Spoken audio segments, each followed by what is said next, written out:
Depuis des décennies, nous scrutons les étoiles non seulement à la recherche de planètes, non seulement de signaux, mais aussi d'anomalies.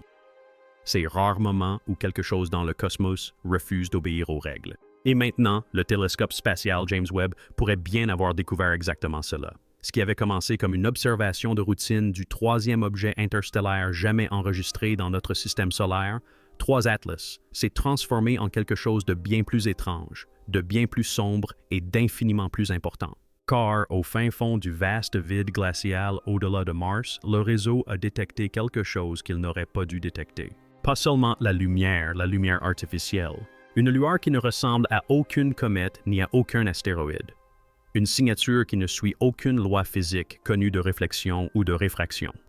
Et désormais, astronomes et astrophysiciens se retrouvent face à une question qui les glace le sang. Qu'est-ce que 3 Atlas, au juste?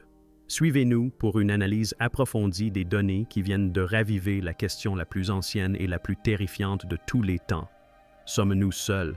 3 Atlas a été repéré pour la première fois comme un point minuscule à la périphérie du système solaire, se déplaçant sur une trajectoire qu'aucun objet local ne pouvait suivre.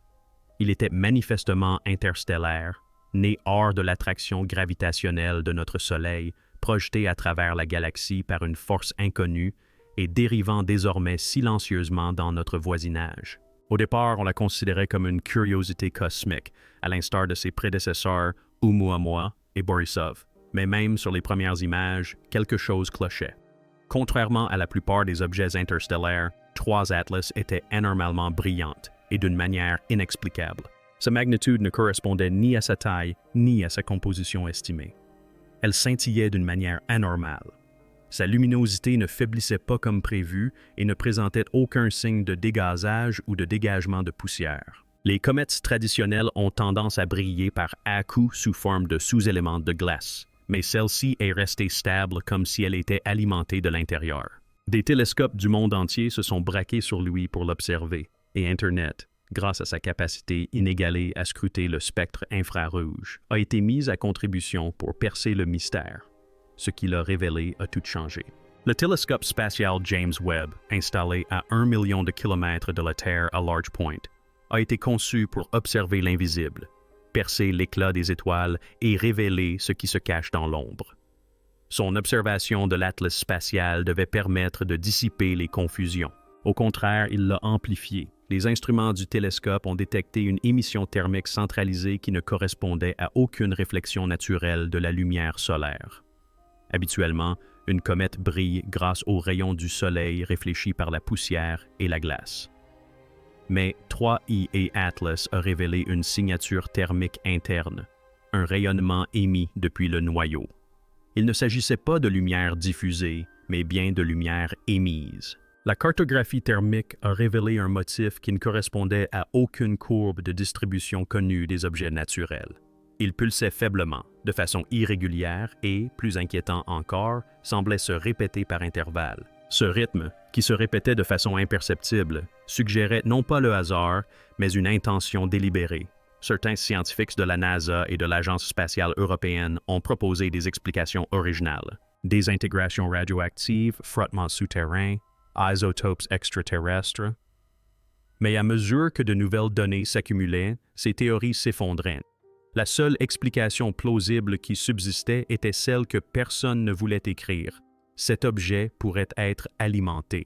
À mesure que les données provenant du Webb, de Hubble et des observatoires terrestres s'accumulaient, un profil de 3 Atlas a commencé à se dessiner et il ne ressemblait en rien à aucun corps céleste connu. Sa trajectoire était trop précise pour être chaotique, comme si elle choisissait son chemin, ajustant subtilement sa trajectoire grâce à des puits de gravité. Sa rotation était d'une stabilité anormale, avec un mouvement de culbutage qui défiait la dérive inertielle classique. Et l'absence de tout signal, même lors de son passage près du rayonnement solaire, suggérait la présence d'une enveloppe ou d'un boîtier, peut-être une protection contre la chaleur. Puis vint la découverte la plus controversée. L'albédo, ou réflectivité de sa surface, fut mesurée comme étant presque parfaite par endroits, proche de celle du métal poli, ni de la roche, ni de la glace, ni de la poussière, mais bien du métal. Les implications de cette découverte provoquèrent un véritable séisme au sein de la communauté astronomique. Si l'objet était métallique, structuré et émettait de l'énergie, alors nous n'observions plus un objet naturel. Nous observions une technologie. Soudain, le mot « sonde » se fit murmurer dans les couloirs.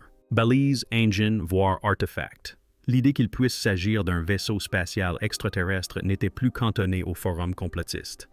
Elle circulait désormais discrètement dans les courriels institutionnels, derrière des pare-feux cryptés. L'élément de preuve le plus accablant n'était peut-être ni les émissions thermiques, ni la trajectoire, ni l'étrange signature métallique.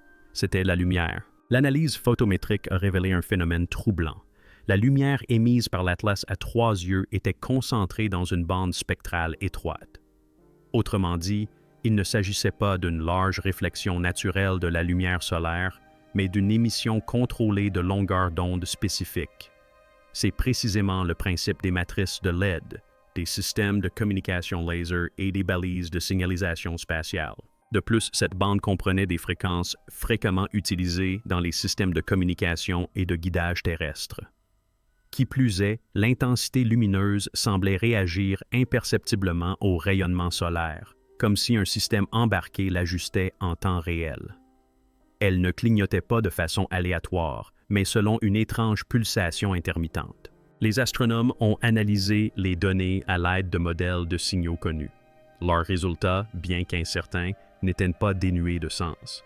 Certains ont suggéré que les impulsions ressemblaient à des séquences binaires. D'autres ont suggéré qu'il pourrait s'agir d'une source d'énergie rotative. Mais la conclusion était indéniable. Cet objet n'était pas passif. Il était actif, il agissait de façon délibérée, et nous en étions témoins en direct. À mesure que les données affluaient, une équipe d'astrophysiciens du MIT et de Harvard a mené une analyse approfondie des signaux électromagnétiques émis par 3 satellites Atlas.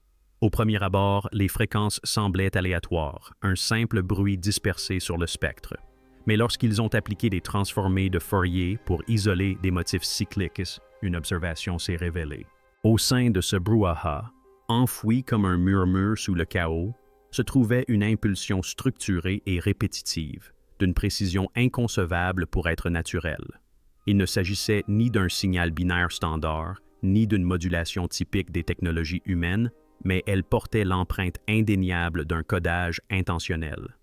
Certains ont émis l'hypothèse qu'il pouvait s'agir d'une balise, d'une émission répétée destinée à des récepteurs d'origine extraterrestre. D'autres ont émis l'hypothèse qu'il pouvait s'agir de télémétrie, un flux de données constant renvoyé à la source de cet objet.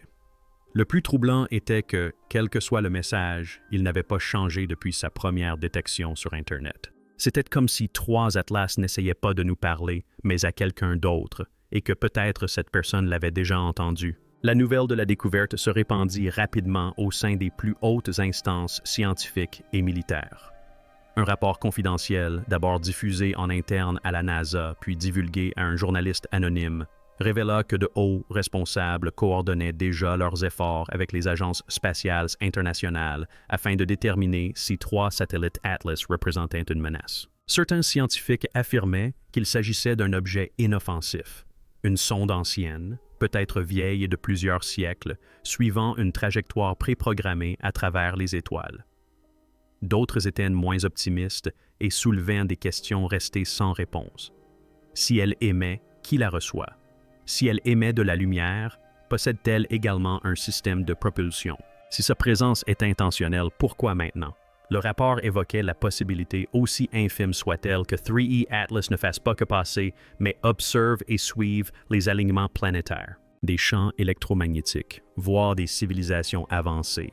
Cette possibilité a semé la panique en coulisses, car si cet objet n'était pas seul, quelque chose d'autre pouvait être en route, quelque chose qui l'avait envoyé.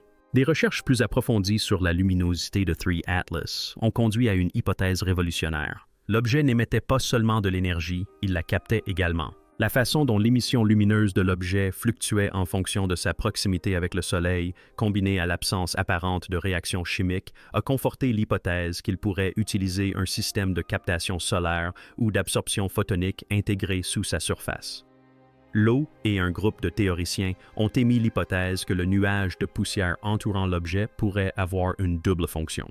à la fois comme camouflage pour masquer sa structure artificielle et comme moyen d'absorption du rayonnement solaire. Si cela s'avère exact, Atlas serait un vaisseau autonome conçu pour voyager indéfiniment dans l'espace profond, se ravitaillant en passant d'une étoile à l'autre. Ce concept concorde avec les modèles théoriques connus de sondes interstellaires, des machines qui pourraient rester inactives pendant des siècles, ne s'activant qu'en atteignant un système stellaire digne d'intérêt.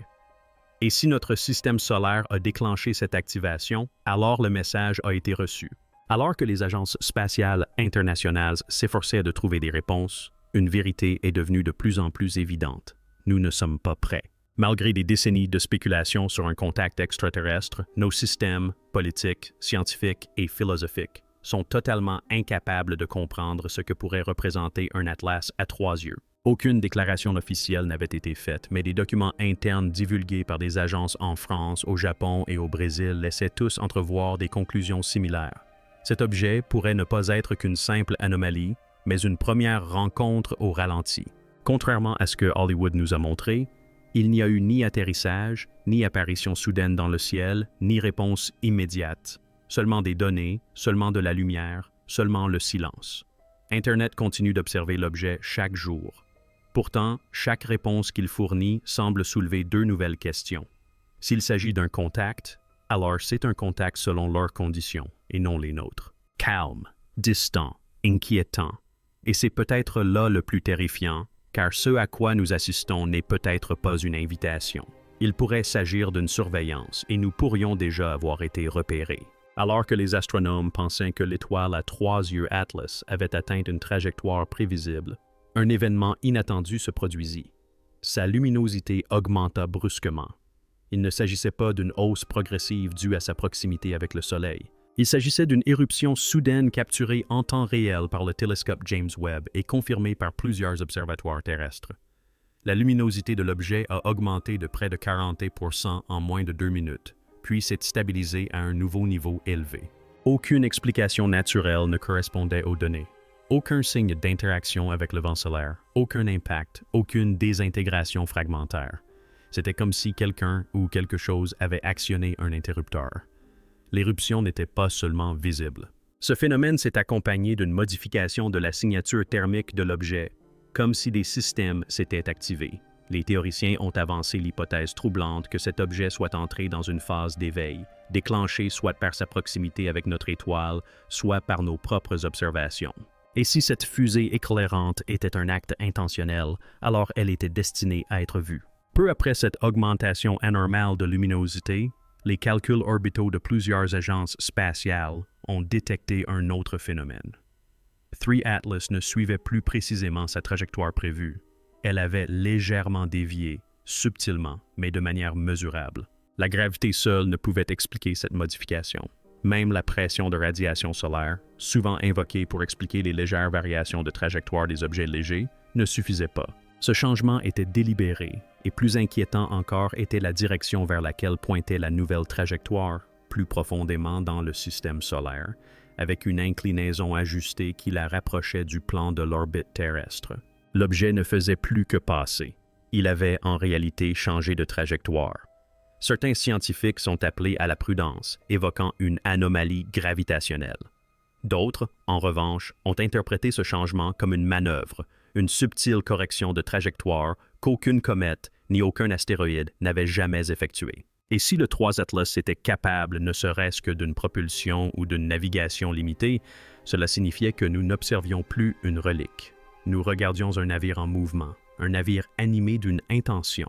Lorsque l'objet est passé à porter des instruments spectroscopiques embarqués à bord des télescopes Weber et Hubble, les scientifiques ont commencé à détecter des éléments et des composés qui ont suscité de vives inquiétudes. Des traces d'alliage hautement réfléchissants d'éléments de terre rares et, plus étonnant encore, des raies d'absorption spectrale ressemblant à des composés jamais répertoriés dans notre tableau périodique ont été détectés. Il ne s'agissait pas du genre de matériaux que l'on trouverait dans un fragment de roche interstellaire gelée. Ces composés ont été conçus ou du moins synthétisés dans des conditions dont l'existence naturelle est inconnue.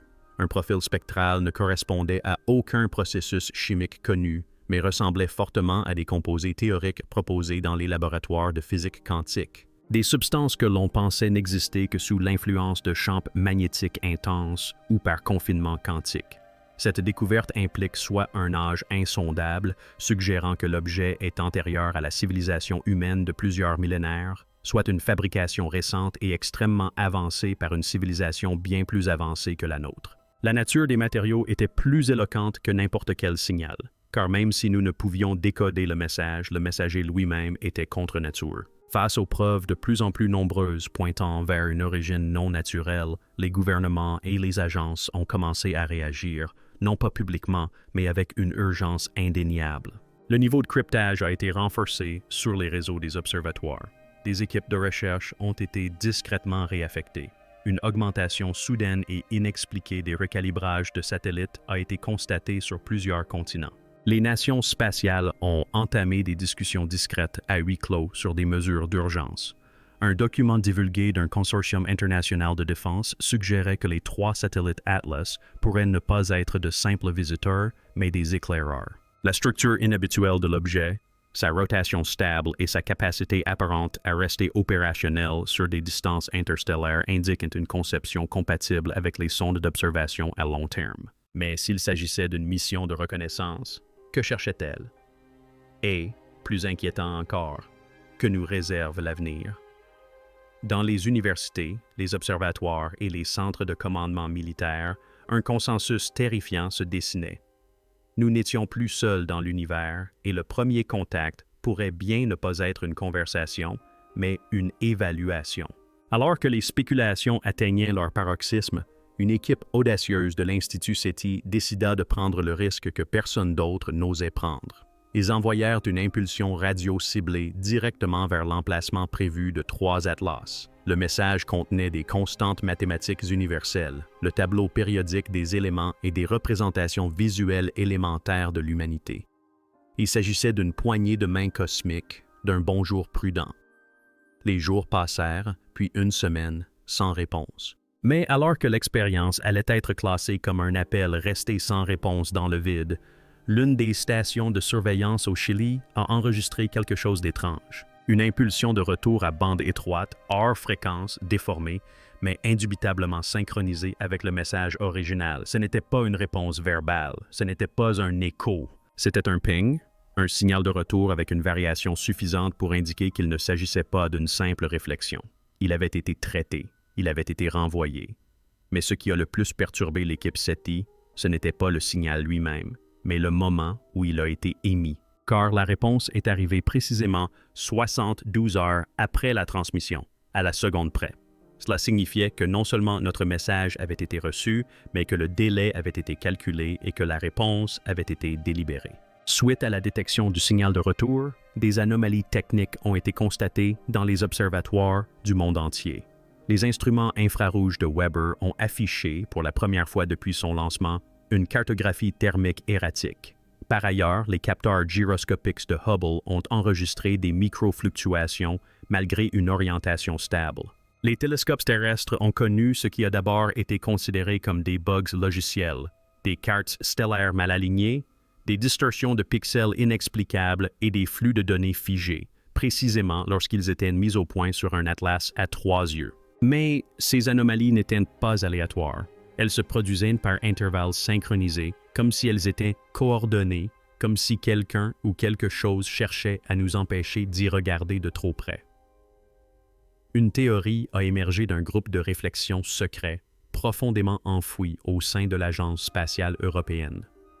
L'objet n'émettait pas seulement des signaux, il nous brouillait, interférant de manière sélective. Les implications étaient stupéfiantes. Un visiteur passif ne dissimule pas son identité. Un éclaireur, si. Si l'objet gérait activement ce que nous pouvions voir, et quand nous pouvions le voir, alors nous ne l'observions pas. On nous le permettait. Puis, le silence.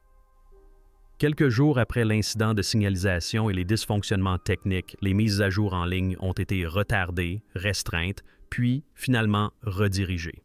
Les journaux de bord publics sont devenus inaccessibles. L'Agence spatiale européenne a publié une déclaration vague concernant le réétalonnage des instruments.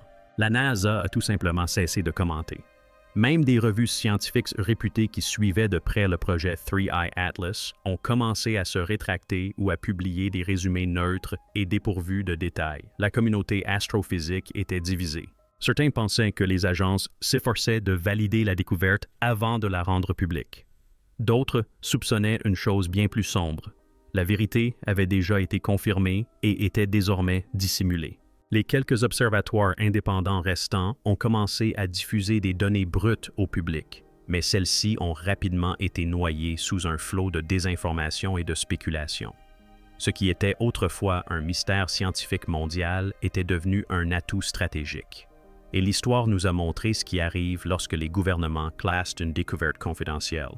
La vérité meurt dans le silence. Dans une ultime tentative pour comprendre ce qu'ils observaient, une coalition d'astronomes et de mathématiciens s'est tournée vers la reconnaissance de forme et la théorie des probabilités. Ils ne cherchaient plus à établir une communication. Ils cherchaient une preuve d'intention. C'est alors qu'ils découvrirent le schéma le plus terrifiant de tous. La trajectoire de l'objet à travers le système solaire, bien qu'apparemment naturelle, dessinait un arc de Fibonacci lorsqu'on la traçait en fonction des positions planétaires. Une spirale ancestrale d'une beauté proportionnelle omniprésente dans la nature et, coïncidence troublante, présente dans de nombreux protocoles de communication terrestre. De plus, le moment des corrections de trajectoire, des éruptions lumineuses et même de la réponse au signal était corrélé à des suites de nombres premiers. La probabilité que cela se produise naturellement est astronomiquement faible. Ces motifs ont été choisis. Cela signifiait que cet objet, l'Atlas des 3 étoiles, ne se contentait pas de traverser le système solaire. Il naviguait avec une précision mathématique comme s'il suivait une carte ou un horaire précis. Quelques théoriciens murmuraient alors l'impensable. Il ne s'agissait peut-être pas d'une sonde interstellaire, mais d'un message interstellaire, non pas composé de sons ou de symboles, mais de comportements. Et nous venions de décoder le premier mot. Alors que la confusion commence à se dissiper, une vérité demeure incontestable. 3 Atlas n'a jamais été un simple rocher. De la lumière anormale qu'il émettait au signal qu'il renvoyait, des matériaux rares au changement de trajectoire calculé, chaque élément de cette énigme converge vers une conclusion troublante. Nous ne sommes pas seuls depuis très longtemps, et peut-être n'étions-nous jamais censés le savoir. Le télescope James Webb, construit pour observer la naissance des galaxies, a peut-être plutôt aperçu quelque chose conçu pour nous observer en retour. Quelque chose d'ancien, de délibéré, d'observateur. Non pas depuis la sécurité d'un système stellaire lointain, mais depuis le seuil de notre propre voisinage céleste. Et pourtant, le silence règne. Les agences refusent de parler. Les données sont dissimulées. Le monde, semble-t-il, est jugé insuffisamment prêt. Mais nous avons entrevu la lumière. Nous avons suivi la voie. Et maintenant, nous posons la question qui terrifie même les esprits les plus rationnels. Que va-t-il se passer ensuite? 3 Atlas n'était-il qu'un simple passage, recensant notre petite planète avant de poursuivre son voyage? Ou bien la première d'une longue série? Une sonde ouvrant la voie à quelque chose de plus grand, attendant le signal pour aller de l'avant. Au final, peu importe peut-être que 3 Atlas ait été une machine ou quelque chose de totalement différent. Ce qui compte, c'est qu'il soit venu, qu'il ait vu et qu'il ait réagi. Et maintenant, quelque part dans l'obscurité froide et infinie, quelque chose tourne peut-être son attention vers la planète bleue qui a cligné des yeux la première. Le compte à rebours a peut-être déjà commencé, et l'univers nous rappelle une fois de plus que nous ne sommes pas le centre, nous sommes l'observé.